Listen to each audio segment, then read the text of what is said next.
नमस्कार विद्यार्थी मित्रांनो, बघा आज आपण प्रथमतः कृषी दिनांच्या सर्व शेतकऱ्यांना आणि सर्व विद्यार्थ्यांना शुभेच्छा।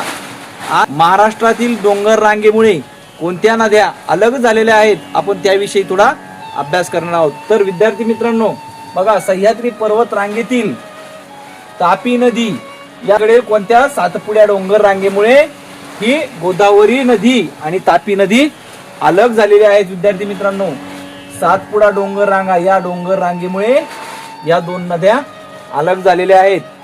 या नदीची उपनदी म्हणून उपनदी कोणती? पूर्णा ही या नदीची उपनदी आहे विद्यार्थी मित्रांनो।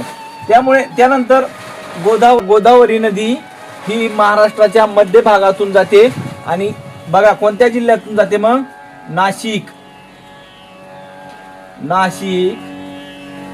छत्रपती संभाजीनगर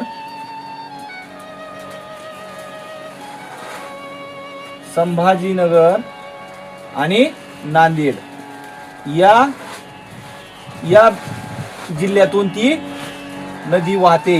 बघा विद्यार्थी मित्रांनो, त्यानंतर हरिश्चंद्र बालाघाट डोंगर रांगा या डोंगर रांगेमुळे गोदावरी नदी आणि भीमा नदी ह्या अलग झालेल्या आहेत आणि भीमाशंकर येथे उगम पावते आणि भीमा नदी ही पुणे आणि सोलापूर या दोन जिल्ह्यात वाहते। आणि भीमा नदी आणि कृष्णा नदी या दोन नद्यामुळे भीमा शंभू महादेव या डोंगर रांगेमुळे या दोन नद्या काय अलग झालेल्या आहेत।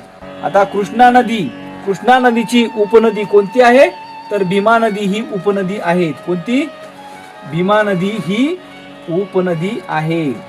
बघा विद्यार्थी मित्रांनो, कृष्णा नदी ही कोणत्या जिल्ह्यात? कोल्हापूर, सांगली, सातारा या कृष्णा नदीवर सगळ्यात मोठा जलविद्युत प्रकल्प म्हणजे कोयना जलविद्युत प्रकल्प। कोणता? कोयना जलविद्युत प्रकल्प ही महाराष्ट्रातील सर्वात मोठा जलविद्युत प्रकल्प आहे।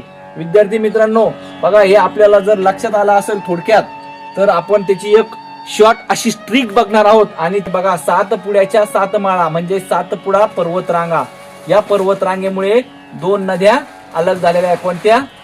तापी आणि गोदावरी, बरोबर।